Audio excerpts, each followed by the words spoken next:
वाह भाई वाह, बहुत खुश हो रहे हो सब के सब कि इन्हें महिलाओं को आरक्षण मिलेगा संसद में। शर्म नाम की चीज़ है तो करा करो, शर्म करो। 75 साल हो गए, देश आज भी वहीं खड़ा है। जब इस देश का कानून बनाया जा रहा था तो उसमें 15 महिलाएं थी उस कमेटी में, और उन 15 के 15 ने क्लियर मना कर दिया था कि हमें कोई रिजर्वेशन नहीं चाहिए, हमें सिर्फ इक्वलिटी चाहिए समाज में, हमें इक्वलिटी चाहिए एजुकेशन में, हमें ऐसी खैरात नहीं चाहिए फ्री की कि हाँ भाई तुम कमज़ोर हो, लो ये रोटी का टुकड़ा और आगे आ जाओ। लेकिन आज 75 साल बाद हमें इसकी ज़रूरत दोबारा पड़ गई, जो उस टाइम भी नहीं थी। कि इसका मतलब हमारा देश इस चीज़ में तो पीछे हटा है, हम फिर दोबारा उस टाइम से पीछे पहुंच गए हैं। सबसे पहली तो मेरी ये बात समझ में नहीं आती कि कभी भी किसी भी कम्युनिटी को जेंडर के बेस पर या कास्ट के बेस पर रिजर्वेशन मिलता है तो सब इतने खुश क्यों हो जाते हैं, ऐसे क्यों सेलिब्रेट करते हैं कि हाँ भाई कोई फेस्टिवल आ गया या पता नहीं हमने बहुत कुछ अचीव ज़्यादा बड़ा कर लिया। ये तो शर्म करनी चाहिए कि हम अपने देश में 75 साल बाद भी इक्वलिटी नहीं ला पाए, या जो समाज पिछड़ा हुआ था उसे ऊपर नहीं ला पाए। तो सबसे पहली बात तो शर्म करना सीखो। ये कोई फेस्टिवल नहीं है या कोई तुमने कुछ अचीव नहीं कर लिया कि हाँ भाई इस बात पे हमें गर्व करना चाहिए। सबसे पहली बात तो ये मेरे क्वेश्चन, और ये मैं आप लोगों से पूछता हूँ, कोई भूखा इंसान है तो उसको पकी पकाई रोटी देना ज़्यादा अच्छा है या उसको एक्चुअल में सिखाया जाए कि कैसे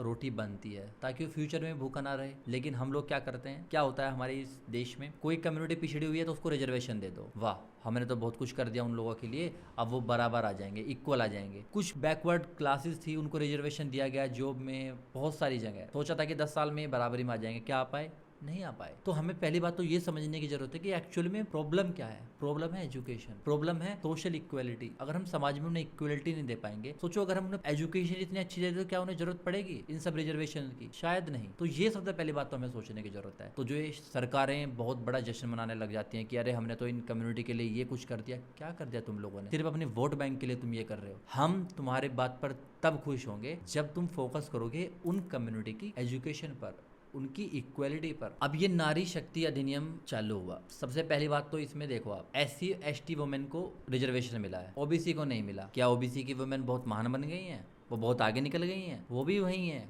उनके साथ भी वही हो रहा है। तो सबसे पहली बात तो ये गलत बात है। अगर आप दे रहे थे तो शायद सब महिलाओं को आपको देना चाहिए था। दूसरी बात कि ये 2024 से लागू नहीं होगा, ये शायद 2029 या 30-31 तक पहुंच जाए तब जाकर ये चालू होगा। तो कहीं ना कहीं राजनीति तो इसमें भी आ गई। अब इस बिल के पास होते ही घमासान मच गया पार्टियों के बीच में कि ये तो हम ला रहे थे, ये तो हमारा प्रस्ताव था। किसी ने लिखा कि हमने पत्र लिखे थे मोदी जी को।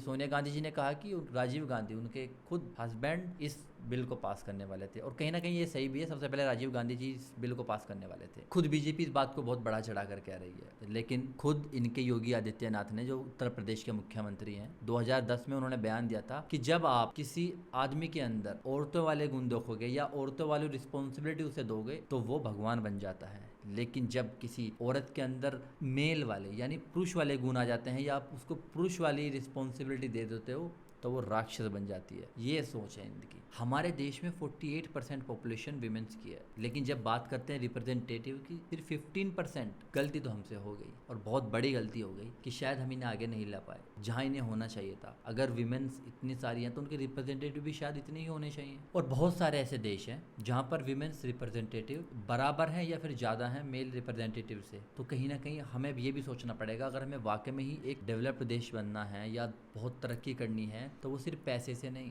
हमें ये भी ध्यान रखना पड़ेगा कि हमारी जितनी भी कम्युनिटी हैं, जितने भी जेंडर हैं, सबको इक्वल अपॉर्चुनिटीज मिल रही है। तो अगर हमें वाकई में देश की तरक्की करनी है तो हमें इस बात में सोचना पड़ेगा, बट रूट कोज में जाकर, ये फ्री का टुकड़ा डालकर नहीं। और पर्सनली मैं तो रिजर्वेशन के खिलाफ हूँ, क्योंकि सिर्फ वोट बैंक के लिए हम किसी को फ्री में टुकड़ा डाल दे रहे हैं और ये सोचने की अब हमें वोट दे देंगे और हमने बहुत कुछ कर दिया इन लोगों के लिए। नहीं, ये कमजोरी को दर्शाता है। अगर हम किसी के लिए कुछ एक्स्ट्रा कर रहे हैं या कुछ एक्स्ट्रा ऐसे फ्री में दे दे रहे हैं तो डेफिनेटली हम उन्हें कमजोर समझ रहे हैं, और महिलाएं कमजोर तो नहीं है, इतना तो मुझे पता है। अगर उन्हें सही एजुकेशन मिलेगी या उन्हें सही डायरेक्शंस मिलेगी तो वो खुद आदमियों से आगे निकल सकते हैं, कि ताकत रखती हैं। तो प्लीज़ ये रिजर्वेशन वगैरह को ज़्यादा सपोर्ट ना करें, और इस बात को जश्न मनाना तो छोड़ दें कि हाँ भाई विमेंस को रिजर्वेशन मिल गया तो बहुत कुछ अच्छा हो गया। नहीं, धन्यवाद।